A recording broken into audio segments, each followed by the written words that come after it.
ہر سانس سے آتی ہے صدائے رمضان۔ بسم اللہ الرحمن الرحیم۔ مولا صلی وسلم دائما ابدا علی حبیبک خیر الخلق کلہم محمد سید الکونین والثقلین والفریقین من عرب ومن عجم۔ ان التیا ریح الصبا یوما الی ارض الحرم بلغ سلامی روضۃ فیہا النبی المحترم۔ اللہم صلی علی سیدنا و مولانا محمد وعلی آلہ واصحابہ وبارک وسلم۔ السلام علیکم ناظرین، 9 نیوز HD کے لائیو اسٹوڈیو سے رمضان المبارک کی اسپیشل ٹرانسمیشن صدائے رمضان کے ساتھ آپ کی خدمت میں حاضر ہے آپ کا میزبان محمد لقمان رضا۔ ناظرین، 23 رمضان المبارک افطاری کے یہ بابرکت لمحات آپ کی خدمت میں آج یتیموں کے حقوق پر بات ہوگی۔ ناظرین، دین اسلام آفاقی دین ہے، تمام انسانیت کے لیے ہے، تمام لوگوں کے لیے ہے۔ اسی لیے قرآن مجید فرقان حمید میں اور احادیث مبارکہ میں بھی یا ایھا الناس، اے بنی نو انسان، یہ لفظ ہمیں بارہا پڑھنے کو ملتا ہے۔ اس حوالے سے کیونکہ نبی کریم صلی اللہ علیہ وآلہ وسلم خود تمام لوگوں کے لیے رسول مکرم صلی اللہ علیہ وآلہ وسلم بن کر تشریف لائے۔ قل یا ایھا الناس انی رسول اللہ الیکم جمیعا۔ اللہ سبحانہ وتعالی فرماتا ہے، اے پیارے حبیب مکرم صلی اللہ علیہ وآلہ وسلم، آپ فرما دیجئے اے بنی نو انسان، اے تمام لوگوں، میں تم سب کی طرف اللہ کا رسول بن کر تشریف لایا ہوں۔ تو یوں اللہ کے پیارے حبیب مکرم صلی اللہ علیہ وآلہ وسلم اور دین اسلام کی تعلیمات حقیقت میں تمام انسانیت کے لیے ہیں۔ ہاں، ان پر عمل پیرا ہونا اور نبی رحمت صلی اللہ علیہ وآلہ وسلم پر ایمان لانے کا شرف وہ خاص طور پر مسلمانوں کو حاصل ہوا۔ تو یوں یہ تعلیمات آفاقی تعلیمات ہیں، ہر ایک انسان کے حقوق کا احاطہ قرآن و سنت نے کیا ہے۔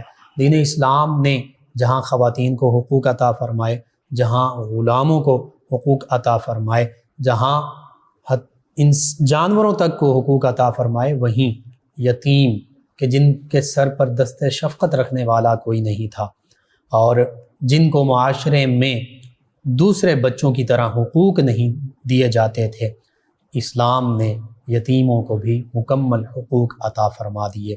یہ اسلام ہی کی تعلیمات ہیں، یہ میرے آپ کے ہم سب کے آقا و مولا صلی اللہ علیہ وآلہ وسلم کی روشن سیرت مبارکہ ہے، اسوہ حسنہ ہے کہ جس کی ہم پیروی کریں تو پھر یتیموں کے حقوق کے بارے میں ہمیں آگاہی بھی ملتی ہے اور یتیموں کو مکمل حقوق بھی ملتے ہیں۔ اس حوالے سے آج ہمارے ساتھ شریک گفتگو ہوں گے ہمارے معزز مہمان اسلامک اسکالر جناب ڈاکٹر حافظ ذوالافقار علی صاحب، اور ان کے ساتھ ہمارے ساتھ موجود ہیں آقا کریم صلی اللہ علیہ وآلہ وسلم کی ثناخوانی کے لیے ہمارے معزز مہمان ثنا خوان جناب قاری محمد مبشر قادری صاحب۔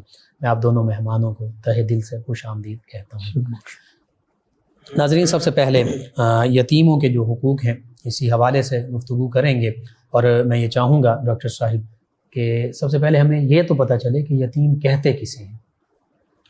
بسم اللہ الرحمن الرحیم والصلاة والسلام علی نبیہ الکریم، اما بعد۔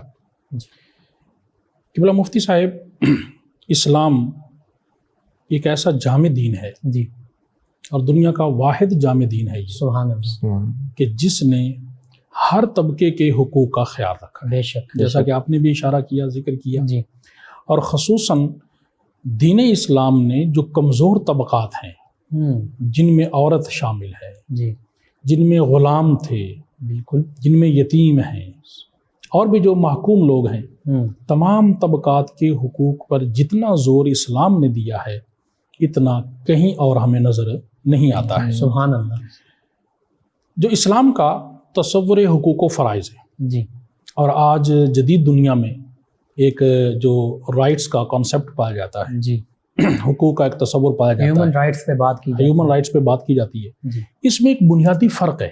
ٹھیک، اگر دنیا کو یہ فرق سمجھ آ جائے تو بہت بڑا انقلاب برپا ہو سکتا ہے۔ ٹھیک، وہ فرق یہ ہے کہ آج ہیومن رائٹس پہ جتنا بھی شور شرابہ ہمیں سنائی دیتا ہے، جی اس سب کا ایک مرکزی نقطہ یہی ہے کہ حقوق حاصل کرنے ہیں، حقوق حاصل کرنے ہیں، فلاں کو اس کے حقوق ملنے چاہیے، ہم فلاں ہیں، ہمیں ہمارے حقوق چھیننے کی ایک جد و جہد ہے۔ اور ان حقوق میں کہیں دوسرے کی حق تلفی بھی آ جاتی ہے، دوسروں کی حق تلفی بھی آتی ہے، جی اور اس میں کئی طرح کی قباحتیں آتی ہیں۔ ٹھیک ہے، جبکہ اسلام کا جو تصور حقوق اور تصور فرائض ہے وہ اس سے مختلف ہے۔ سبحان اللہ، اسلام نے حقوق لینے پہ اتنا زور نہیں دیا جتنا اپنے فرائض ادا کرنے پہ زور دیا ہے۔ سبحان اللہ، سبحان یہ سب سے بڑی اور بنیادی بات ہے جی کہ اسلام نے زور دیا ہے فرائض ادا کرنے پر۔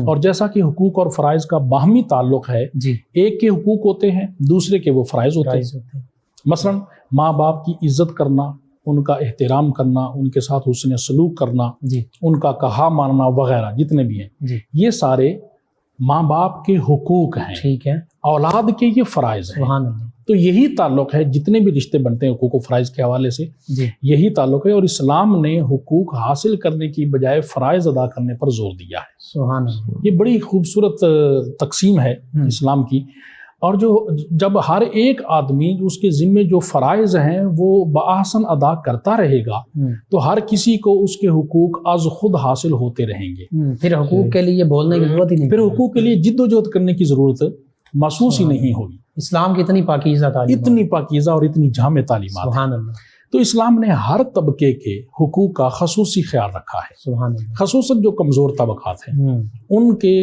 حقوق جو ہیں ان پر دین اسلام نے بہت زیادہ زور دیا ہے۔ جی انہی میں سے ایک طبقہ جو ہے وہ یتیموں کا بھی ہے۔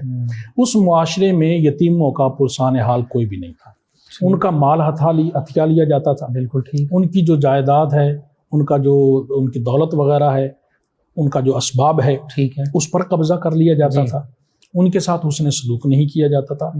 جتنا بھی برا سلوک ایک آدمی تصور کر سکتا ہے ٹھیک ہے، وہ اس معاشرے میں یتیموں کے ساتھ برقرار رکھا جاتا تھا، یعنی انسانوں والے حقوق انہیں حاصل نہیں، حاصل ہی نہیں تھے۔ ٹھیک ہے، اب بعد میں وہ یتیم جو ہے وہ بڑا ہو کر اگر اپنے حقوق حاصل کرتا تھا تو وہ الگ بات تھی۔ ٹھیک ہے، اب یتیم کی تعریف آپ نے کہا کہ یتیم کہتے کس کو جی ہے؟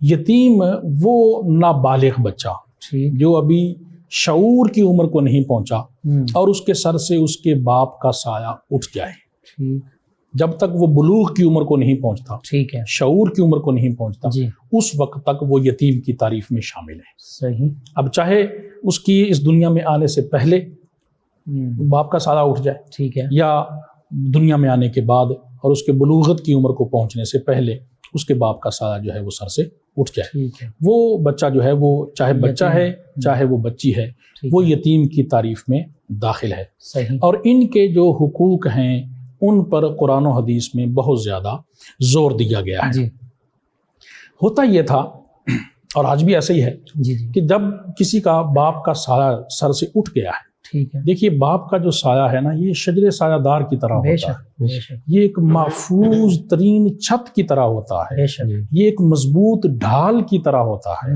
اور جب یہ سر سے اٹھ جاتا ہے تو اس وقت احساس ہوتا ہے، اور انہی کو اس کا صحیح احساس ہے جن کو ان حالات کا سامنا کرنا پڑا ہے، بے شک، کیونکہ بعد میں وہ پھر رشتہ داروں کے رحم و کرم پر ہوتے ہیں، وہ بیچارے معاشرے کے رحم و کرم پر ہوتے ہیں، ٹھیک ہے، جو آس پڑوس والے ہیں ان کے رحم و کرم پہ ہوتے ہیں، بالکل ٹھیک، اور ابھی چونکہ ان کو دنیا میں معاشرے میں رہنے کا شعور نہیں ہوتا، اپنے تمام حقوق اور جو اپنے معاملات ہیں ان کو مینج کرنے کا بھی انہیں کوئی شعور نہیں ہوتا ہے، اس وجہ سے وہ کبھی اس طرف سے دھوکہ کھاتے ہیں، کبھی اس طرف سے دھوکہ کھاتے ہیں، کبھی اس طرف سے، کبھی ان کے ساتھ کیسا سلوک روا رکھا جاتا ہے، کبھی کیسا سلوک روا رکھا یعنی وہ جاتا ہے، مکمل طور پر دوسروں پر ڈیپینڈنٹ ہیں۔ اور جس طرح باپ اپنی ذات سے بھی بڑھ کر ان کے مفاد کا خیال رکھتا ہے، دنیا میں ایسا اور کوئی رشتہ نہیں ہے کہ جو ان کے مفادات کا خیال اپنی ذات سے بھی بڑھ کے باپ تمام تکالیف برداشت کرتا ہے، دھوپ، چھاؤں، بارش، طوفان، سبھی معاملات میں وہ گھر سے باہر جا رہا ہے، اپنی ڈیوٹیز، اپنی جاب پوری کر رہا ہے اور بچوں کے لیے وہ کما رہا ہے، لیکن وہی سایہ جو اٹھ جائے تو پھر بچے کے لیے تو دنیا اندھیر ہو جاتی ہے۔ تو اسی وجہ سے قرآن مجید کے اندر مفتی صاحب کم و بیش 23 مقامات ایسے ہیں ٹھیک، جن پر اللہ رب العزت نے زور دے کر یتیموں کے حقوق بیان فرمائے۔ سبحان اللہ، اتنی زیادہ اہمیت ہے، اتنی زیادہ اہمیت ہے اس طبقے کے حقوق کا خیال رکھنے کی۔ سبحان اللہ۔ بلکہ ایسے مقامات بھی ہیں کہ اللہ رب العزت نے اپنی عبادت کا ذکر کیا ہے جی اور اس کے 2-3 درجے بعد ٹھیک ہے یتیموں کے حقوق ادا کرنے کا سبحان اللہ ذکر کیا ہے۔ تو میں چاہوں گا کہ وہ جو قرآن و سنت میں اللہ اور اس کے پیارے حبیب مکرم صلی اللہ علیہ وآلہ وسلم نے خاص طور پر یتیموں کے ساتھ حسن سلوک اور حقوق ادا کرنے کا حکم ارشاد فرمایا، اس پر کلام فرما دیں تاکہ آج ہمارے ناظرین جو ہیں وہ اس اہم اور سینسیٹیو حساس موضوع کے بارے میں، اہم موضوع کے بارے میں جان سکیں۔ جی بالکل، میں ایک ترتیب کے ساتھ حقوق جو ہیں ان کا میں ذکر کرتا جی ہوں ضرور، اور اسی کے تحت جو ہے وہ قرآن و حدیث کی جو عبارات ہیں وہ اس کے تحت آ جائے بے گی۔ شک، ٹھیک ہے، اگر ہم حقوق کے حوالے سے بات کریں، جتنے بھی حقوق قرآن و حدیث میں ذکر ہوئے ہیں، حضور اکرم علیہ الصلوۃ والسلام نے اپنے اسوہ حسنہ کے ذریعے سبحان اللہ، ہمارے لیے وہ حقوق جو ہیں وہ واضح کیے ہیں، ہمارے بے شک، سامنے رکھے ہیں۔ بے شک، تو اس کی اگر ایک ہم جامع قسم کی فہرست بنانا چاہیں جی تو اس میں سب سے پہلا یہ بنتا ہے کہ یتیموں کے ساتھ محبت اور شفقت کا معاملہ کیا جائے۔ ٹھیک، یہ پہلا حق ہے، یہ پہلا حق بنتا ہے، ٹھیک ہے، کیونکہ باقی جو سارے حقوق ہیں وہ یہیں سے آگے جنم لیں گے۔ محبت اور شفقت ہوگی تو باقی یتیم کے چیزیں لیے نرم دلی ہوگی، بھی۔ یتیم کے لیے اپنے دل میں گوشہ ہوگا، ٹھیک تو ہے، پھر آگے جو جتنے بھی حقوق ہیں وہ اس کا دار و مدار پھر اس بات پر ہے۔ بے شک، تو ٹھیک سب ہے، سے پہلے یتیم کے لیے جو ہمیں حق زیادہ اہمیت کے ساتھ ملتا ہے جی وہ یہ ہے کہ ان کے ساتھ محبت اور شفقت کا سلوک کیا جائے۔ ایک مرتبہ ایک شخص نے حضور اکرم علیہ الصلوۃ والسلام کی بارگاہ میں حاضر ہو کر دل کی سختی کی شکایت کی کہ مجھے قساوت قلبی ہے، ٹھیک ہے، دل کی سختی ہے، میرے دل میں نرمی نہیں ہے، محبت نہیں ہے تو اس کا مجھے کوئی علاج بتائیے۔ ٹھیک ہے، حضور اکرم علیہ الصلوۃ والسلام نے اس کو 2 چیزیں ارشاد فرمائی۔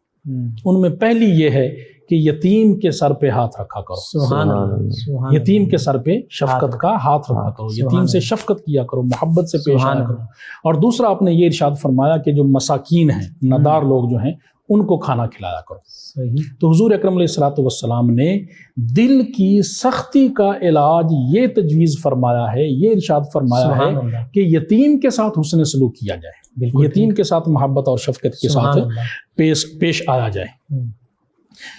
سورۃ الماعون جو ہے قرآن مجید کی، جی جی، اس میں اللہ رب العزت نے یہ ارشاد فرمایا ہے، اور کیسے انداز میں ارشاد فرمایا ہے، کیسے انداز میں جی یہ جی، وہ خصوصی طور پر بہت طلب أَرَأَيْتَ ہے۔ الَّذِي يُكَذِّبُ بِالدِّينِ فَذَلِكَ الَّذِي يَدُعُّ الْيَتِيمَ، کہ کیا تم نے اس شخص کی طرف نہیں دیکھا کہ جو دین کو جھٹلاتا ہے، صحیح، دین کی تکذیب کرتا ہے، کون ہے یہ؟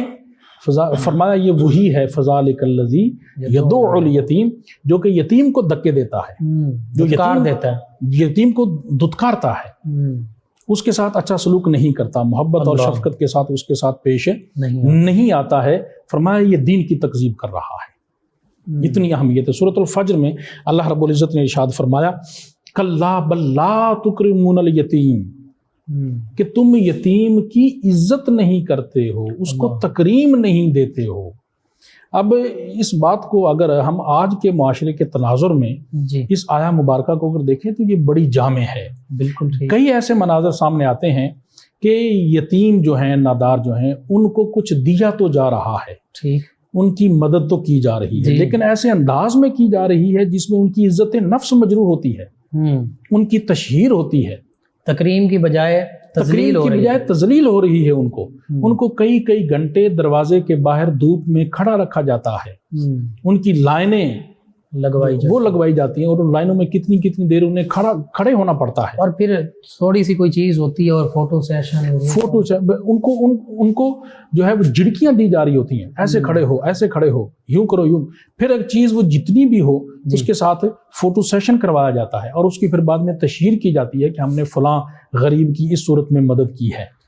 وہ بلکہ وہ ایک پرلطف بات ہے جی، کہ وہ کسی نے بہت خوبصورت بات کی تھی کہ پہلا تو محاورہ یہ تھا نا کہ نیکی کر دریا میں ڈال، جی، کہ بعد میں اس کو بھول جا، صحیح، تو آج کل یہ بن چکا ہے کہ نیکی کر میڈیا میں ڈال، اللہ، کوئی بھی نیکی کرو اس کو فوراً جو ہے وہ تشہیر کے لیے لوگوں کے سامنے رکھ دو کہ یہ ہم فوٹو نے شوٹ نیکی کرو کی۔ اور دکھاؤ کہ جی یہ میں نے نیکی کی ہے، یہ تو یہ جو آیا کریمہ ہے اس ضمن میں دیکھنے کی ضرورت ہے۔ فرمایا کَلَّا بَل لَا تُکْرِمُونَ الْیَتِیمَ، سبحان اللہ، یہ نہیں فرمایا کہ تم یتیم کو دیتے نہیں، اس کی مدد نہیں کرتے، مدد کرتے ہو، اس کو دیتے تو ہو جی، لیکن تکریم کے انداز میں نہیں دیتے ہو۔ اللہ تذلیل ہوتی ہے، اس کی عزت نفس مجروح ہوتی ہے، اور جو عزت نفس مجروح کر کے دیا جائے، تذلیل کر کے دیا جائے، پھر ظاہر ہے اس آیا مبارکہ کے تحت اس پر پھر سوالیہ نشان بھی آج خود لگ جائے اور گا۔ اللہ سبحانہ وتعالیٰ نے فرمایا نا کہ وَلَا تُبْطِلُوا صَدَقَاتِكُمْ بِالْمَنِّ وَالْأَذَىٰ، بالکل کہ اپنے اب آپ اللہ کے راستے میں صدقہ خیرات دے رہے ہیں، لیکن پھر احسان جتلا کے اور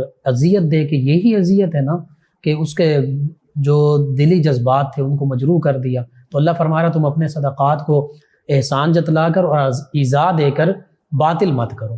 اس کا مطلب یہ تو جب ہم اس طرح دے رہے ہوں گے تو وہ صدقات تو باطل ہو گئے، جب اس کے پیچھے ہمارا رضائے الہی مقصد ہی نہیں ہے، بالکل، بلکہ اس کے پیچھے مقصد کیا ہے کہ اتنے لوگوں کو پتہ چل جائے کہ میں نے اس رمضان میں کیا کچھ بانٹا ہے، میں نے اس رمضان میں کتنے لوگوں کو کیا کچھ دیا ہے، اور یہ میرے تمام حلقہ احباب میں پتہ چل جائے۔ جب مقصد ہی پیچھے یہ ہوا تو معاذ اللہ اللہ رب العزت کی یہ جو آیا مبارکہ، یہ جو وعید ہے، جی، یہ ہمیں توجہ کی دعوت دیتی ہے، یعنی اخلاص نہیں رہا، ریاکاری آ گئی۔ صحیح۔ تو یہ محبت اور شفقت جو ہے، پہلا حق، تکریم جو ہے، عزت جو ہے، اور اس کے ساتھ نرم دلی سے پیش آنا، یہ پہلا حق ہے، اور باقی جو تمام حقوق ہیں ان کا دار و مدار اسی پر ہے۔ ٹھیک ہے۔ دوسرا حق اگر ہم دیکھیں یتیم کا، جی، تو وہ یہ سامنے آتا ہے کہ ان کے ساتھ حسن سلوک کیا جائے۔ صحیح، حسن سلوک قرآن مجید میں بارہا جی، جا بجا، مثلا سورۃ البقرہ کے اندر اللہ رب العزت نے ارشاد فرمایا، یہ ہماری بات نہیں، یہ بنی اسرائیل کی بات ہے۔ ٹھیک ہے۔ وَإِذْ أَخَذْنَا مِيثَاقَ بَنِي إِسْرَائِيلَ لَا تَعْبُدُونَ إِلَّا اللَّهَ وَبِالْوَالِدَيْنِ إِحْسَانًا وَذِي الْقُرْبَى وَالْيَتَامَى۔ اللہ رب العزت نے فرمایا کہ ہم نے بنی اسرائیل سے بھی یہ میثاق لیا تھا، سبحان اللہ، یہ عہد لیا تھا کہ اللہ کے علاوہ کسی کی عبادت نہ کریں، اپنے والدین کے ساتھ حسن سلوک کریں، رشتہ داروں کے ساتھ حسن سلوک کریں، اور یتیموں کے ساتھ حسن سلوک کریں۔ سبحان اللہ۔ ایک کیٹیگری والدین کی آ گئی، دوسری کیٹیگری رشتہ داروں کی۔ جی، رشتہ داروں سے جب باہر نکلے تو پہلے نمبر پر یتیم ہے، بے شک، پہلے نمبر پر یتیم ہے، کہ یتیموں کے ساتھ حسن سلوک کرنا یہ تمہارے لیے ضروری ہے۔ اسی طرح سورۃ البقرہ میں ہی آگے جا کر اللہ رب العزت نے ارشاد فرمایا وَآتَ الْمَالَ عَلَىٰ حُبِّهِ ذَوِي الْقُرْبَىٰ وَالْيَتَامَىٰ وَالْمَسَاکِینِ۔ یتامہ اور مساکین کا اکٹھا ذکر آیا ہے، اور اس میں یتامہ کا ذکر پہلے آیا ہے۔ سبحان اللہ۔ اسی طرح سورہ النساء کے اندر بھی اللہ رب العزت نے وَبِالْوَالِدَيْنِ إِحْسَانًا وَبِذِي الْقُرْبَىٰ وَالْيَتَامَىٰ، ترتیب وہی ہے۔ والدین وہ تو پہلے حقدار ہیں، بے شک، اس کے بعد رشتہ داروں میں، ٹھیک ہے، اور جب رشتہ داروں سے بھی آپ آگے بڑھتے ہیں تو پھر پہلے نمبر پر ہمارے سامنے کون کھڑے ہیں؟ اللہ رب العزت کے فرامین کے مطابق وہ یتامہ کھڑے ہیں۔ سبحان اللہ۔ تو ان کے ساتھ حسن سلوک، اب حسن سلوک جو ہے یہ ایک جامع اصطلاح ہے، ٹھیک ہے، اس میں ان کو کچھ دینے کے حوالے سے بھی، ان کے ساتھ پیش آنے کے حوالے سے بھی، ٹھیک ہے، ان کے ساتھ گفتگو کے حوالے سے بھی، ان کو اپنے ذہن اور سوچ اور فکر کا حصہ بنانے کے حوالے سے بھی، صحیح، ہر اعتبار سے حسن سلوک جو ہے یہ تمام ان امور کو مشتمل ہے، ٹھیک، حاوی ہے ان پر۔ بالکل۔ تو یہ جو حق ہے کہ ان کے ساتھ حسن سلوک کیا جائے۔ ایک صحابی کو حضور اکرم علیہ الصلوۃ والسلام نے ارشاد فرمایا کہ یتیم کے ساتھ حسن سلوک کرو، ٹھیک، اور اگر کچھ نہیں کر سکتے تو اس کے سر پہ شفقت کا ہاتھ ہی رکھ دیا کرو۔ سبحان اللہ، سبحان اللہ۔ جب تم یتیم کے سر پر شفقت کا ہاتھ رکھتے ہو تو تمہارے ہاتھ کے نیچے جتنے بال آتے ہیں اللہ رب العزت ہر بال کے بدلے میں نیکی عطا فرماتا ہے۔ سبحان اللہ، بے شک۔ یہ اس قدر حسن سلوک، یعنی باقی معاملات تو بعد کے ہیں، جی، اور تم اگر کچھ نہیں کر سکتے تو کم از کم یتیم کے سر پر شفقت کا ہاتھ ظاہری اعتبار سے، یہ جو آگے ارشاد فرمایا نا کہ جتنے بال، ایک تو نا اصطلاحی اعتبار سے کہ یتیم کے سر پہ ہاتھ رکھنا، کیا مطلب اس کی ضروریات کا خیال رکھنا، یہ اس کا اصطلاحی معنی ہو گیا۔ لیکن ظاہری اعتبار سے بھی یتیم کے سر پہ ہاتھ رکھنا، یہ اگلے جو کلمات ہیں، فرمایا کہ تمہارے ہاتھ کے نیچے جتنے بال آئیں گے اس کے سر کے، اللہ رب العزت ہر بال کے بدلے میں تمہیں نیکی عطا فرمائے گا۔ سبحان اللہ۔ یہ حسن سلوک جو ایک حق بنتا ہے یتیموں کا کہ کم از کم ان کے ساتھ شفقت کے ساتھ انہیں محبت بھرا لمس کا احساس تو ہو، احساس دلایا جائے۔ سبحان اللہ۔ کیونکہ یہ جو محبت بھرا لمس کا آپ نے بڑی خوبصورت بات کی ہے، لمس کا جو یہ احساس ہے یہ اصل میں باپ کے ہاتھ سے ہی ملتا تھا، اور اب وہ سایہ سر پہ نہیں ہے، اب وہ ہاتھ اس کو نہیں ملتا۔ تو شفقت کے ساتھ جیسے اپنی اولاد کے سر پہ ہاتھ پھیرتے ہو ویسے ہی یتیم کے ہاتھ پہ بھی سر پھیرا کرو۔ اس کے علاوہ حضور اکرم علیہ الصلوۃ والسلام نے ایک اور حدیث مبارکہ ہے، آپ صلی اللہ علیہ وآلہ وسلم نے ارشاد فرمایا دنیا کے تمام گھروں میں جی بہترین گھر وہ ہے جس میں کوئی یتیم موجود ہو اور اس کے ساتھ حسن سلوک کیا جاتا سبحان ہے۔ اللہ سبحان اللہ۔ دنیا کے تمام گھروں میں حضور اکرم علیہ الصلوۃ والسلام نے اس گھر کو سب سے بہترین گھر قرار دیا سبحان ہے۔ اللہ۔ اور اسی حدیث مبارکہ کا جو اگلا حصہ ہے، اس کے برعکس بھی فرمایا، تاجدار کائنات صلی اللہ علیہ وسلم نے ارشاد فرمایا بدترین گھر وہ ہے جس گھر میں کوئی یتیم موجود ہو جی اور اس کے ساتھ برا سلوک کیا جاتا ہو، اللہ۔ وہ گھر جو ہے وہ اللہ رب العزت کی نظروں میں بدترین ہے۔ تو اس حوالے سے آج ہم اپنا احتساب خود کر سکتے ہیں، اس حدیث مبارکہ کرنا چاہیے، جی۔ ہم میں سے ہر ایک کو دیکھنا چاہیے اپنے گریبان میں، مجھے بھی، ناظرین کو بھی، جو بھی سن رہا ہے، بالکل کہ ٹھیک۔ کیا ہمارے ہاں، ہمارے آس پڑوس میں، ہمارے رشتہ داروں میں کچھ ایسا تو معاملہ نہیں ہے کہ جہاں یتیم کی تکریم نہ ہو، صحیح، جہاں اس کے حقوق کا خیال نہ ہو، جہاں اس کے ساتھ برا سلوک کیا جاتا ہو۔ بالکل ٹھیک ہے، اگر ایسا ہو تو ہماری یہ اجتماعی ذمہ داری بنتی ہے بالکل ٹھیک، کہ ہم اس کی اصلاح کی کوشش کریں۔ بے شک۔ یہ یتیموں کے ساتھ حسن سلوک کرنا یہ بھی ایک بڑا اور یہ اہم بھی ایک بڑا حق ہے۔ اہم اور حق ہے، ٹھیک ہے، بڑا اہم حق ہے۔ ٹھیک ہے۔ اس کے بعد آگے جو حقوق ہیں ان میں اس کے علاوہ یہ ابتدائی طور پر محبت و شفقت اور اس کے ساتھ حسن سلوک۔ ٹھیک، اس کے بعد وہ اگلا حق جو ہے ان کی کفالت کرنا، بالکل ٹھیک، یتیموں، صحیح، ان کی مالی معاونت کرنا۔ جی یہ پیچھے ہوں گے تو پھر اس طرف بھی آدمی آگے چلے گا۔ صحیح، یتیم کی کفالت ہر صاحب حیثیت پر لازم ہے، بالکل ٹھیک ہے، معاشرے پر لازم ہے، صحیح، اور یہ ایسا فریضہ ہے جو ایک اجتماعی فریضہ ہے، سبحان اللہ۔ اجتماعی فریضہ ہے ہم سب پر، کسی ایک شخص کا ذمہ نہیں ہے، کسی ایک شخص پورا کا ذمہ معاشرہ۔ نہیں، پورا معاشرہ جو ہے وہ اس فریضے میں شریک ہے کہ جہاں پر بھی یتیم پایا جاتا ہے اس کی کفالت کرنا، اس کی مالی معاونت کرنا، یہ فرائض میں شامل ہے، حتیٰ کہ ریاست کی ذمہ داریوں میں سے ریاست کی ذمہ داریوں میں بھی ہے۔ ٹھیک ہے، حضرت عمر فاروق رضی اللہ تعالیٰ عنہ انہوں نے اس مد میں بھی ایک رقم مختص کی، اسکالرشپ مختص کیا، اسکالرشپ کیا کہ جو یتیموں کو ان کی ضروریات کے لیے جو مختص تھی اور انہی کو ملتی تھی۔ سبحان اللہ، حضور اکرم علیہ الصلوۃ والسلام کا ایک بڑا ہی اس حوالے سے ایمان افروز پیارا فرمان ہے، سبحان اللہ، اور وہ ہم سب کو سر کے کانوں کی بجائے دل کے کانوں سے سننا بے چاہیے۔ حضور اکرم علیہ الصلوۃ والسلام نے فرمایا آنا وکافل الیتیم، سبحان اللہ، میں سبحان اور اللہ، یتیم کی کفالت کرنے والا۔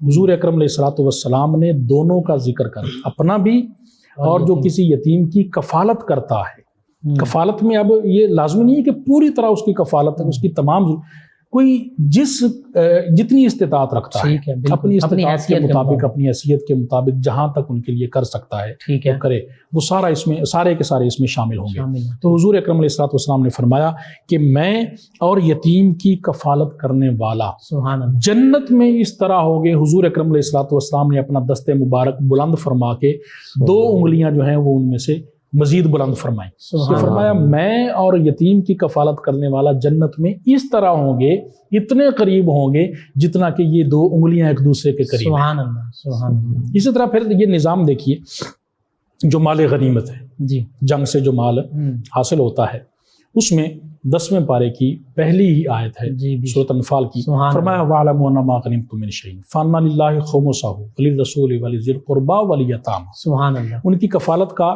ایک یہ بھی بندوبست اللہ رب العزت نے فرمایا ہے کہ وہ مال غنیمت کا خمس، 5واں حصہ جو ہے وہ الگ کر کے وہ جن مدات میں خرچ کیا جائے گا اس میں ایک قابل ذکر مد جو ہے وہ یتامہ کی بھی ہے۔ سبحان اللہ، یتیموں کے حقوق کا اللہ رب العزت نے اور حضور اکرم علیہ الصلوۃ والسلام نے اس قدر میدان خیال جنگ رکھا میں بھی نہیں بھولے یتیموں کو، ہے۔ میدان جنگ میں بھی سبحان وہاں پر بھی نہیں بھولے کہ اب وہاں سے مال آیا ہے، جی اس کی تقسیم ہونے لگی ہے، جی، یتیموں کو بھی دو۔ حالانکہ عام طور پر کہا جاتا ہے کہ جی جنگی حالات ہیں اور ہو سکتا ہے معیشت جو ہے ڈاؤن ہو جائے، فلاں پرابلم آ جائے، اس حالت میں بھی کہ جب تمام لوگوں کو اپنی اپنی پڑی ہوتی ہے کہ بھئی ملکی حالات بہت خراب ہیں، اپنے لیے کچھ نہ کچھ جمع کر لو، لوگ کرتے ہیں عام طور پر، ان حالات میں بھی یتیم کو خالی نہیں چھوڑا، اس کو پس پشت نہیں ڈالا، سبحان اللہ، سبحان اللہ، فراموش نہیں کیا۔ سبحان اللہ۔ جی ناظرین، یہ یتیموں کے حقوق قرآن و سنت کی روشنی میں، دین اسلام کی تعلیمات کی روشنی میں کتنے اعلیٰ حقوق اور تمام بنیادی ضروریات یتیموں کو دینے کا حکم دیا جا رہا ہے، اور اسلامی تاریخ میں یہ واقعات ہمیں نظر آتے ہیں۔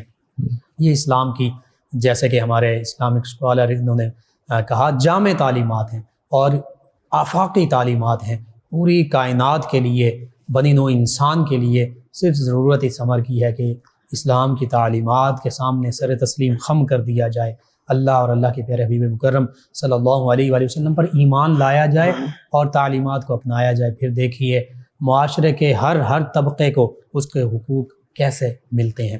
ناظرین، 23 رمضان المبارک افطاری کے یہ بابرکت لمحات آقا کریم صلی اللہ علیہ وآلہ وسلم کی ثناخوانی کے لیے قاری محمد مبشر قادری صاحب نبی محتشم صلی اللہ علیہ وآلہ وسلم کی بارگاہ میں گلہائے عقیدت پیش کریں گے۔ جی قاری صاحب۔ السلام علیکم ورحمۃ اللہ۔ وعلیکم السلام۔ سب سے پہلے مفتی صاحب میں آپ کا اور آپ کی پوری ٹیم کا اور 9 نیوز چینل کا شکر گزار ہوں خوش آمدید کہ آج سرکار صلی اللہ علیہ وسلم کی ثناخوانی کا موقع ملا۔ زمین و زمان تمہارے لیے، مکین و مکان تمہارے لیے، زمین و زمان تمہارے لیے، مکین و مکان تمہارے لیے، چنین و چنا تمہارے لیے، بنے دو جہاں تمہارے لیے، اور دہن میں زبان تمہارے لیے، بدل میں ہے جان تمہارے لیے،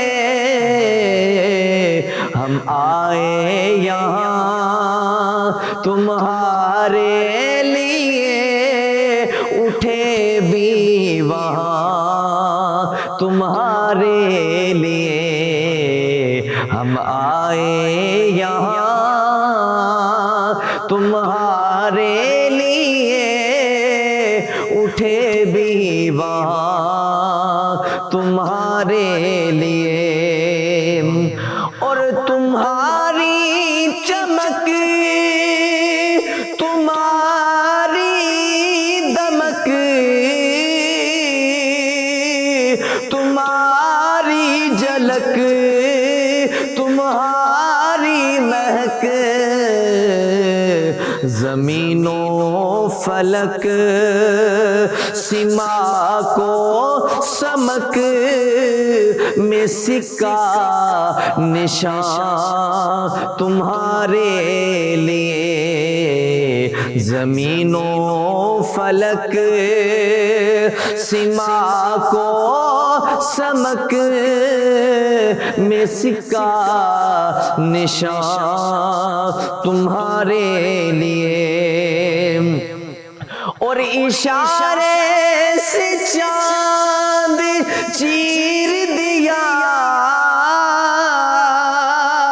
چھپے ہوئے خور کو پھیر دیا، اور گئے ہوئے دل کو اسر کیا، یہ تاب و تواں تمہارے لیے، گئے ہوئے دل کو اسر کیا، یہ تاب و تواں تمہارے لیے، سباب چلے کہ باغ پھولے، وہ پھول کھلے کہ دل ہو بلے، لوا کے تلے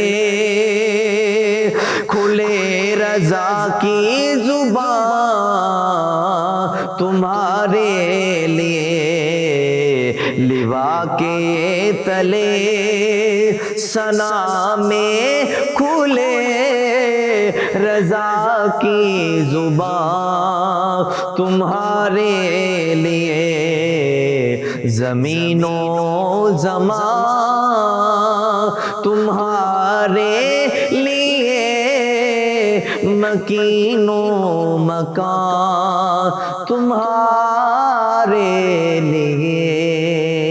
ماشاءاللہ۔ جی ناظرین، 23 رمضان المبارک افطاری کے یہ بابرکت لمحات 9 نیوز HD کی اسپیشل ٹرانسمیشن صدائے رمضان آپ کی خدمت میں پیش کی جا رہی ہے، اور آج بہت ہی اہم موضوع یتیموں کے حقوق۔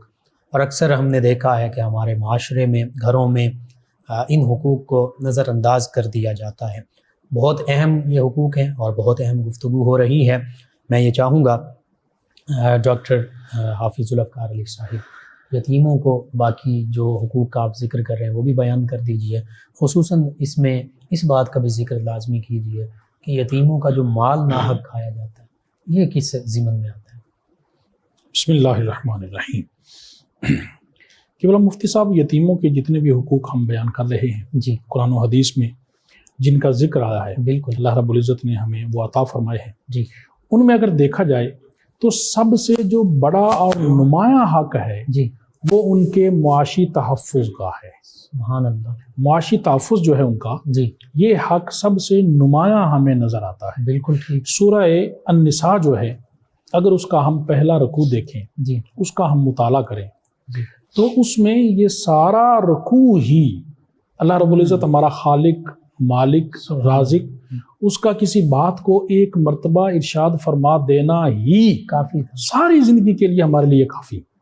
لیکن اللہ رب العزت نے تاکید در تاکید کرتے ہوئے سبحان اللہ، یہ پورا رکوع جو ہے یہ یتیموں کے یہی جو حق ہے معاشی تحفظ والا، جی جی، اسی کے پس منظر میں اللہ رب العزت نے وہ اتارا ہے، سبحان اللہ، نازل کیا ہے۔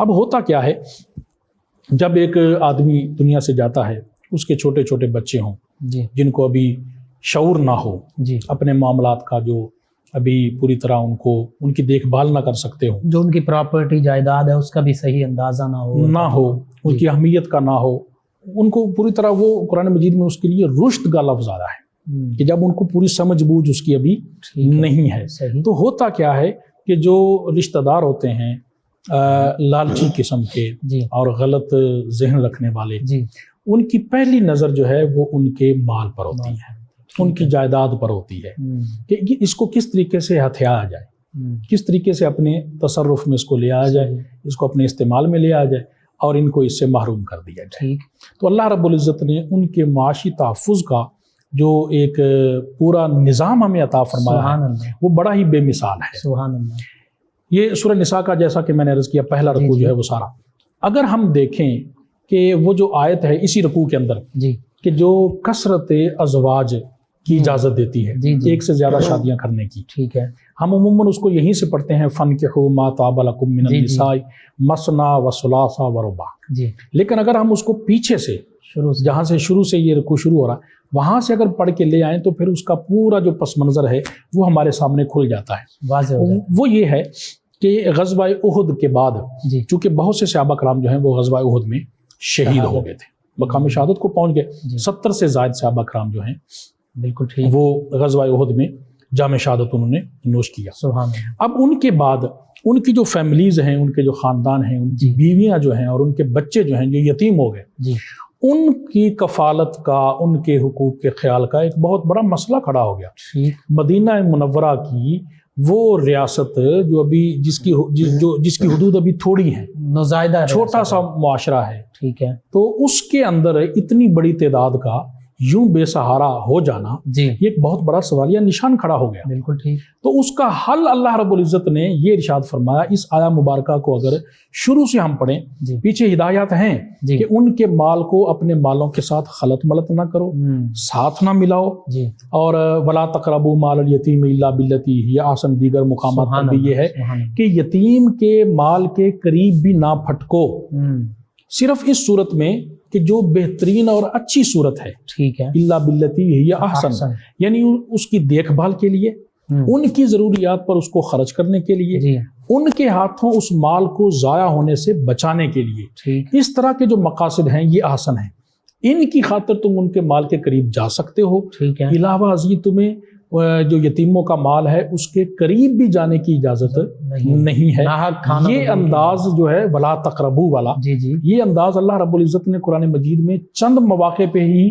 ارشاد فرمایا ہے، اور وہ ایسے مواقع ہیں کہ جن میں از حد احتیاط کی ضرورت ہے، بہت زیادہ تاکید ہے. جیسے کہ فرمایا ولا تقربوا الزنا جی انہ کان، قریب بھی نہ پھٹکو. سبحان اللہ. یعنی اگر قریب جاؤ گے تو پھر اگلا اس کے وقوع ہونے کا امکان جو ہے وہ بڑھ جائے گا. ٹھیک. تو از حد اس میں احتیاط کرو کہ اس کے قریب بھی نہ پھٹکو. سبحان اللہ. تو یہاں بھی اللہ رب العزت نے یہی فرمایا ہے کہ ولا تقربوا مال الیتیم، یہ حکم دیا. اس کے علاوہ ان کے مال کو اپنے مال کے ساتھ ملاؤ نہیں، خلط ملط نہیں کرو، تاکہ بعد میں اس کے لیے اپنے مال کی پہچان کرنا جو ہے وہ مشکل ہو جائے. یہ ساری باتیں ارشاد فرما کے اللہ رب العزت نے ارشاد فرمایا وَإِنْ خِفْتُمْ اللہ تقسطوا فی الیتامیٰ، اگر تمہیں یہ خوف ہو کہ تم یتیموں کے معاملے میں یہ اس قدر احتیاط برقرار نہیں رکھ سکتے. جی. قسط، یہ عدل، جی جو عدل کی تعریف ہے یہ ہے کہ وضع الشیء فی محلہ، سبحان اللہ. جو جس کا حق ہے، جو جس کی چیز ہے، جو جس جگہ پہ ہونی چاہیے وہی ہو. ہر ایک کو اس کا مقام مرتبہ دیا جائے. مقام مرتبہ ہر اعتبار سے، مالی اعتبار سے بھی، صحیح، معاشی اعتبار سے بھی، ہر اعتبار سے سبحان جو چیز جہاں ہونی چاہیے، جس کی ہے، جس کا حق ہے، وہ اسی کو ہی ملے. سبحان اللہ. عدل کی تو تعریف ہی یہی ہے. یہی ہے. اور اس کے مقابلے میں ظلم ہے کہ جو چیز جس کی نہیں ہے، جو حق جس کا نہیں ہے، وہ اس کو استعمال کرے. ایک چیز کو اپنی جگہ سے ہٹا دینا. تو عدل کا جو مترادف لفظ ہے وہ قسط ہے. اللہ تقسطوا فی الیتامیٰ، سبحان اللہ. اگر تم یتیموں کے معاملے میں یہ اتنا احتیاط نہ کر سکو، یہ عدل نہ کر سکو، تو پھر کیا کر لو؟ جی. فَانْكِحُوا مَا طَابَ لَكُم مِّنَ النِّسَاءِ مَثْنَىٰ وَثُلَاثَ وَرُبَاعَ، جی 2 بیویاں کر لو، 3 کر لو، 4 کر لو. ٹھیک. یعنی وہ جو بیوہ ہو گئی ہیں ان کو اپنے نکاح میں لا کے اپنی بیویاں بنا لو، اور ان کے جو بچے ہیں جو یتیم ہیں ان کو اپنے بیٹے بنا لو. سبحان اللہ. جب وہ تمہارے بیٹے بن جائیں گے تو پھر اب تم ان کے مال کی زیادہ اچھے طریقے سے دیکھ بھال کر سکو گے. تو یہ جو زیادہ شادیاں کرنے کی اجازت ہے، ان کا پس منظر بھی یہی ہے کہ یتیموں کے حقوق کا خیال رکھا جائے. سبحان اللہ. سبحان اللہ. یعنی ان کو سایہ، باپ کا سایہ بھی مل باپ کا سایہ بھی مل جائے، اور ان کا جو معاشی تحفظ ہے وہ بھی ہو جائے، وہ بھی برقرار ہو جائے. سبحان اللہ. اتنی یہ ایسی بہترین اور خوبصورت تقسیم جو ہے وہ اللہ رب العزت نے عطا فرمائی ہے. سبحان اللہ. اب جن کی نظریں ان کے مال پہ ہوتی ہیں، ان کے بارے میں اللہ رب العزت نے انتہائی ایسا انداز اختیار فرمایا ہے جی. کہ جو ان کے لیے بہت ہی قابل غور ہے. صحیح. فرمایا وَلْيَخْشَ الَّذِينَ لَوْ تَرَكُوا مِنْ خَلْفِهِمْ ذُرِّيَّةً ضِعَافًا خَافُوا عَلَيْهِمْ. سبحان اللہ. تم میں سے وہ لوگ جو یتیم کے مال پہ نظر رکھتے ہیں، جی ذرا تصور کریں کہ اگر وہ دنیا سے چلے جائیں اور پیچھے چھوٹی اولاد چھوڑ کے چلے جائیں، صحیح. اولاد چھوٹی ہو، ذُرِّيَّةً ضِعَافًا، کمزور اولاد ہو، جی. ابھی چھوٹی ہے، تو پھر ان کے بارے میں تمہارا کیا خیال ہے؟ خلاف والے ان کے بارے میں تم یہی خوف کتنا خوف ہے تمہیں کہ کہیں ایسا نہ ہو جائے کہ ہم یہ آج بھی جی یہ آج بھی جو ہے یہ خوف جو ہے ہر ایک کو یہ فکر ہوتی ہے کہ میرے مرنے کے بعد میری اولاد کا کیا ہوگا. یہ فطرت ہے، خصوصاً وہ کم عمر ہوگی، یتیم خصوصاً ہوگی. جب کم عمر ہوگی، ابھی وہ اپنے معاملات کو اور رشد کی عمر کو نہیں پہنچے، جی تو ان کے بارے میں تو فرمایا کہ وَلْيَخْشَ الَّذِينَ، وہ لوگ ڈریں، وہ یہ ذرا تصور کریں کہ اگر وہ چھوٹی اولاد چھوڑ کے چلے جائیں، ان کے ساتھ ایسا سلوک ہو جی تو پھر ان پہ کیا گزرے. فرمایا انہیں خوف کھانا چاہیے. بالکل صحیح. اور اسے اگلی آیہ مبارکہ میں اللہ رب العزت نے ارشاد فرمایا، بہت بڑی وعید ہے. جی فرمایا ان الذین یأکلون اموال الیتامی ظلما انما یأکلون فی بطونہم نارا. اللہ. فرمایا کہ جو لوگ یہ ساری باتیں ارشاد فرما کے جی ساری باتیں ارشاد فرما کے اللہ رب العزت نے ارشاد فرمایا کہ جو لوگ یتیموں کا مال ظلمن کھاتے ہیں، ناحق کھاتے ہیں، جی فرمایا وہ بظاہر تو مال کھا رہے ہیں، بظاہر تو وہ خوش ہو رہے ہیں کہ ہمیں کچھ فائدہ بیٹھے بٹھائے مل گیا ہے، صحیح. ہمیں یہ سب کچھ حاصل ہو گیا ہے. لیکن فرمایا انما یأکلون فی بطونہم نارا، وہ اپنے پیٹوں میں دوزخ کی آگ اتار رہے ہیں. اللہ. اتنی بڑی وعید اللہ رب العزت نے انشاءاللہ. مت سمجھیں کہ ہم نے یہ چالاکی سے اس کا مال لے لیا ہے، ہم فائدے میں رہے ہیں، نہیں، خسارے میں ہیں. وہ آگ سے اپنے پیٹ بھر، انہوں نے اپنے پیٹ در حقیقت آگ سے بھرے ہیں. یہ اتنی بڑی اللہ رب العزت نے اس معاملے میں وعید جو ہے وہ عطا فرمائی. اسی وجہ سے اللہ رب العزت نے ارشاد فرمایا کہ بچتے رہیں. اب اس معاملے میں جب تک بچہ، یتیم بچہ جو ہے جی وہ بلوغ کی عمر کو نہیں پہنچ گیا، جی سن رشد کو نہیں پہنچ گیا، تو کیا ہونا چاہیے؟ یہ بھی اسی رکوع میں اللہ رب العزت نے ہدایات عطا فرما دی. سبحان اللہ. وَابْتَلُوا الْيَتَامَىٰ حَتَّىٰ إِذَا بَلَغُوا النِّكَاحَ. سبحان اللہ. یتیموں کو تم ان کی آزمائش کرتے رہو، ان کی جانچ کرتے رہو، ان کو صحیح، دیکھتے رہو، دیکھ بھال کرتے رہو. کب تک؟ جب وہ نکاح کی عمر کو یعنی بلوغ کی عمر کو ٹھیک ہے. نہیں پہنچ جاتے. فَإِنْ آنَسْتُم مِّنْهُ رُشْدًا فَادْفَعُوا إِلَيْهِمْ أَمْوَالَهُم. سبحان اللہ، سبحان اور جب تمہیں محسوس ہو جائے کہ اب وہ اس عمر کو پہنچ گئے ہیں ٹھیک کہ وہ اب اپنے مالی مفادات کا تحفظ پوری طرح کر سکتے ہیں، تو فوراً ان کا مال جو ہے وہ ان کے حوالے کر دو. سبحان اللہ، ان کو کے لوٹا دو. سپرد کر، ان کو لوٹا دو. فَادْفَعُوا إِلَيْهِ. تب تک اپنی نگرانی میں رکھو.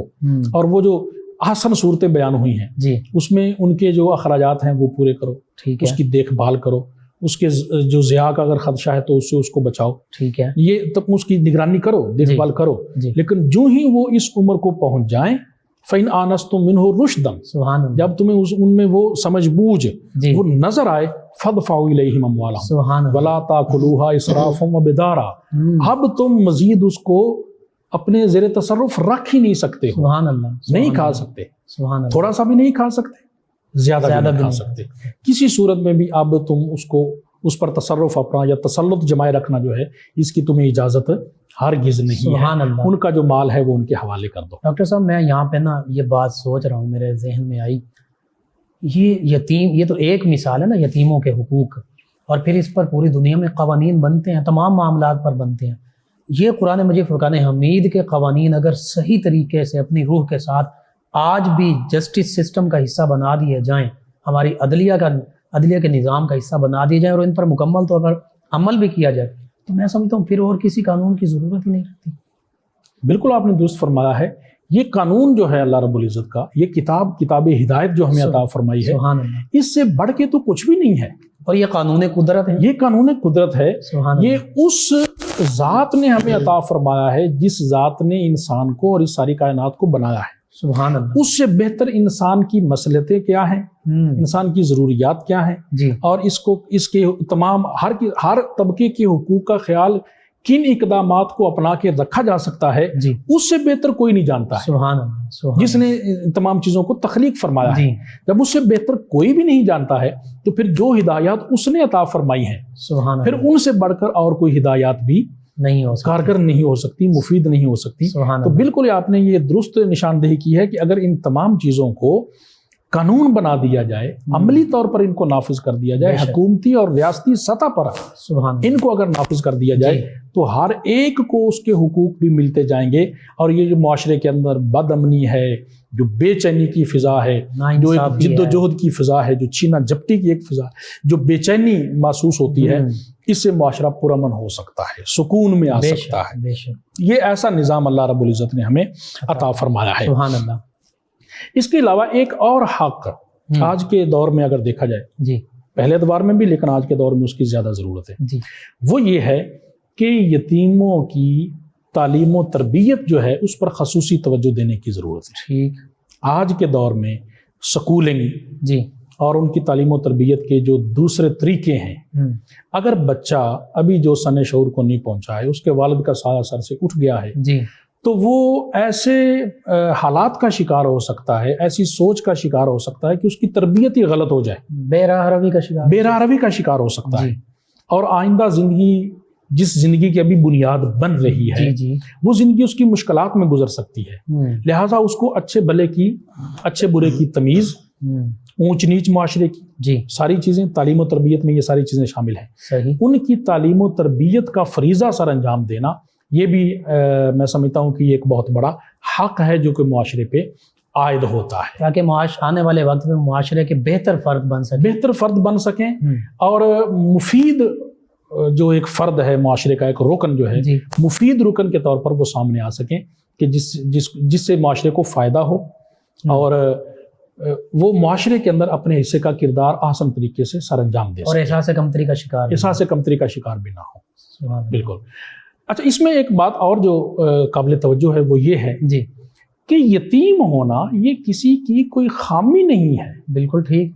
ہم نے اس کو جس نظر سے دیکھنا شروع کیا ہوا ہے، یہ کسی کی کوئی خامی نہیں ہے، یہ تو منشائے عزتی ہے. بالکل ٹھیک. یہ تو اللہ رب العزت کی رضا ہی ایسے تھی کہ اس کا والد چلا کہ اس کا والد جو ہے، اس کا جو وقت مقرر ہے، وہ اس کی ابھی اس عمر کو وہ نہیں پہنچا بچہ، اس کا والد کا سایہ سر سے اٹھ جائے. یہ تو اللہ رب العزت کا، اس میں اس بیچارے کا کیا قصور ہے؟ بالکل صحیح بات. اس کی کوئی خامی نہیں ہے. دیکھیے نا کہ حضور اکرم علیہ الصلوۃ والسلام بھی اسی حالت میں دنیا میں تشریف لائے، در یتیم، لیکن اس در یتیم نے پھر یتیموں کے لیے ایسا نظام دیا ہے، سبحان اللہ، ایسے انتظامات کیے ہیں سبحان اللہ، کہ دنیا اگر ان کو، جیسا کہ آپ نے کہا، حقیقی طور پر اپنا لیتی ہے تو یقین مانیے کوئی بھی یتیم جو ہے وہ کبھی بھی نہ احساس کمتری کا شکار ہو سکتا ہے بالکل صحیح، اور نہ ہی اس کے حقوق جو ہیں وہ پامال ہو سکتے ہیں۔ سبحان اور اللہ، آپ نے جو سوال کیا تھا یتیموں کا مال کھانے والے لوگوں کے بارے میں، یہ کم از کم اتنا ہمارے ذہن میں ضرور ہونا چاہیے کہ حشر کا میدان جب لگا ہوگا، اللہ رب العزت کی عدالت میں ہم سب سر جھکائے کھڑے ہوں گے، بے شک، اور ایک مظلوم یتیم جو ہے وہ اپنے ساتھ ہونے والے ظلم کی داستان بارگاہ الہی میں سنا رہا ہوگا جی کہ فلاں فلاں لوگوں نے میرا حق کھایا ہے، جی، فلاں فلاں لوگوں نے مجھ پہ ظلم کیا ہے۔ بالکل ٹھیک، ذرا تصور کر لیں کہ کیا اس وقت ہم اس صورتحال کا سامنا کرنے کے بالکل لیے سامنا نہیں اپنے آپ کو تیار کر سکتے ہیں؟ نہیں کر سکتے، جب نہیں کر سکتے تو پھر لازمی بات یہ ہے کہ ہمیں اس بات کا احساس ہونا چاہیے، شعور ہونا چاہیے جی، کہ یتیم کی تو کفالت کرنا ہمارے اوپر لازم ہے، بے شک، چیز ہے کہ ہم اس کا مال کھا رہے ہیں۔ یہ ان چیزوں کو ہمیں ضرور مد نظر رکھنا چاہیے۔ اسی صورت میں ہم یہ بہترین جو ایک فریضہ ہے، ایک طرف دیکھیے کہ اللہ رب العزت نے یہ جو نظام عطا فرمایا ہے، جی، اس میں ایک طرف تو اس طبقے کے حقوق پورے ہو رہے ہیں، بالکل صحیح، دوسری طرف جو ان کے حقوق پورا کرنے میں اپنا کردار ادا کر رہے ہیں، بیٹھے بٹھائے اللہ رب العزت ان کے درجات بلند کیے جا رہا سبحان ہے۔ اللہ، ایسا خوبصورت نظام ہے، ان کے لیے اجر و ثواب لکھا جائے، اجر و ثواب لکھا جا رہا ہے، درجات ان کے بلند ہو رہے ہیں، ان کی آخرت بہتر سے بہتر ہوتی جا رہی ہے۔ سبحان اللہ۔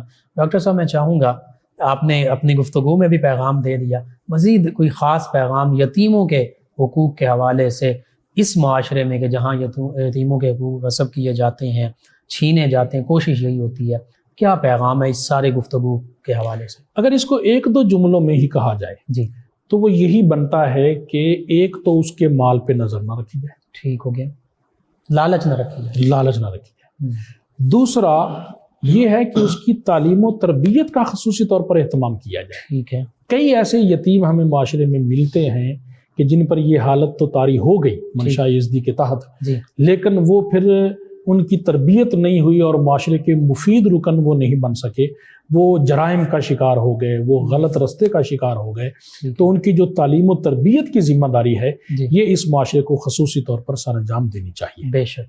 جی ناظرین، 23 رمضان المبارک اور یہ افطاری کے لمحات میں بہت ہی آج کا موضوع میں سمجھتا ہوں خوبصورت موضوع، اہم موضوع، اور حق ادا کر دیا اس پر گفتگو کرنے کا ہمارے معزز مہمان اسلامک اسکالر جناب ڈاکٹر حافظ ذوالفقار علی صاحب نے۔ میں صرف اتنا کہوں گا، یہ تو یتیموں کے حقوق ہیں، یتیموں کے حقوق بھی، خواتین کے حقوق بھی، غلاموں کے حقوق بھی، آج جنہیں ہم ماتحت کہہ لیں، سرونٹس کہہ لیں، ملازمین کہہ لیں، ان کے حقوق، دیگر جو کمزور طبقات ہیں، ان کے حقوق کو اگر اسلامی معاشرے کے، اسلامی مملکت کے قانون کا حصہ بنا دیا جائے، جہاں ایک کیس جو ہے کسی بھی حوالے سے، یتیم کے حوالے سے، بیواؤں کے حوالے سے، وہ سالوں سال چلتا ہے، حتیٰ کہ لوگ جو ہیں وہ اس دنیا سے چلے جاتے ہیں، ان کو حق نہیں ملتا۔ وجہ صرف یہ ہے کہ اسلامی تعلیمات کے منافی قوانین موجود ہیں۔ یہ قوانین جو اللہ سبحانہ وتعالی نے وضع فرمائے ہیں اور ہم تک پہنچائے ہیں قرآن و حدیث کی روشنی میں، اگر ان کو ہم اپنے مملکت اسلامیہ کا، ریاست کا، عدلیہ کا حصہ بنا دیں، ان قوانین پر عمل پیرا ہو جائیں، پھر دیکھیے کوئی یتیم جو ہے وہ احساس کمتری کا شکار نہیں ہوگا، وہ تعلیم سے دور نہیں ہوگا، اس کا معاشی استحصال نہیں ہوگا۔ کوئی بیوہ، کوئی خاتون، جو خاتون کے لیے اتنے مارچ کیے جاتے ہیں، زبانی کلامی بس نعرے لگائے جاتے ہیں، اگر قرآن و سنت میں جو خواتین اسلام کو ماں، بہن، بیوی، بیٹی کے روپ میں حقوق عطا کر دیے گئے ہیں، ان کو قوانین کا حصہ بنا دیا جائے تو پھر دیکھیے کسی کے حقوق کا استحصال نہیں ہو سکتا۔ ساری وجہ صرف ایک ہی ہے، دین سے دوری، دین کے قوانین سے دوری۔ ان کو اپنا لیا جائے، پھر دیکھیے یہ معاشرہ جنت کا نمونہ بن سکتا ہے۔ میں آخر میں چاہوں گا اپنے معزز مہمان جناب ڈاکٹر حافظ ذوالفقار علی صاحب، آپ دعا فرما دیں۔ بسم اللہ الرحمن الرحیم، اللہم صلی علی سیدنا و مولانا محمد وعلی آل سیدنا و مولانا محمد سابق نورہ و آخر ظہورہ و رحمت للعالمین وجودہ وعلی آلہ وصحبہ وبارک وسلم۔ اللہم ربنا آتنا فی الدنیا حسنۃ وفی الآخرۃ حسنۃ وقنا عذاب النار۔ آمین ربنا اغفر لنا ولاخواننا الذین سبقونا بالایمان۔ آمین اے میرے مولا ہماری اس حاضری کو اپنی بارگاہ میں قبول فرما۔ آمین ہمارے سامعین ناظرین نے جو کچھ سنا ہے ہمیں بھی اور ان کو بھی میرے مولا اس پر عمل کرنے کی توفیق عطا فرما۔ آمین اے میرے مولا ہمیں دوسروں کے حقوق کا خیال رکھنے والا بنا دے۔ آمین اے میرے مولا ہمیں اپنے فرائض بآحسن ادا کرنے والا بنا دے۔ آمین معاشرے کے جو کمزور طبقات ہیں میرے مولا ان کے حقوق کا خیال رکھنے ان کی دیکھ بھال کرنے کی میرے مولا ہمیں توفیق عطا فرما۔ آمین۔ اے میرے مولا ہماری سوچ کو بدل دے، ہماری فکر میں یہ انقلاب اور تبدیلی پیدا کر دے کہ ہم ہر وقت ہم نفسا نفسی کے تحت اپنا ہی فائدہ نہ سوچیں بلکہ دوسروں کی سہولت اور دوسروں کا فائدہ بھی سوچیں۔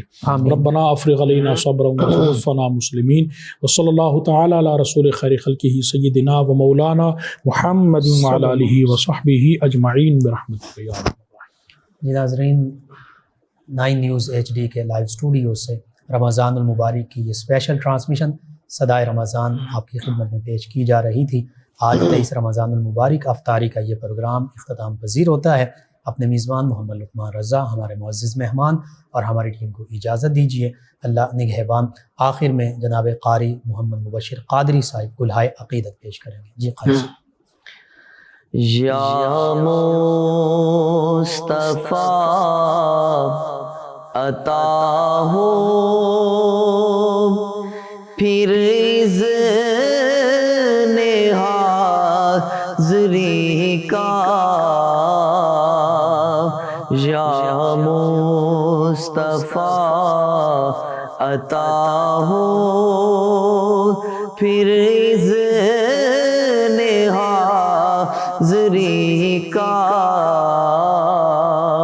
کر لوں نظارہ آ کر پھر آپ کی گلی کا، کر لوں نظارہ آ کر اور ایک بار پھر دکھا دو رمضان میں مدینہ، ایک بار پھر دکھا دو رمضان میں مدینہ، بے شک بنا لو آقا مہمان دو گھڑی کا، یا مصطفیٰ عطا ہو اور الفت کی بھیک دے دو، دیتا ہوا ستا میں الفت کی بھیک دے دو، دیتا ہوا ستا میں، صدیق کا عمر کا عثمان کا علی کا، صدیق کا عمر کا عثمان کا علی کا، یا مصطفیٰ عطا ہو اور میزان پہ سب کھڑے ہیں، اعمال تل رہے ہیں،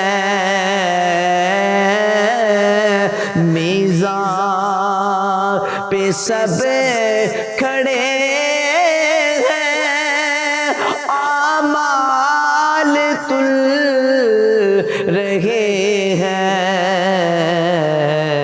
رکھ لو بھرم خدا را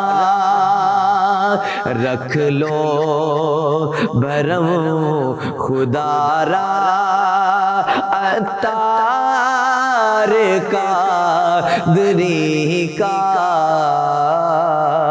یا مصطفیٰ عطا ہو پھر اذن حاضری کا کر لوں نظارہ آ کر پھر آپ کی گلی کا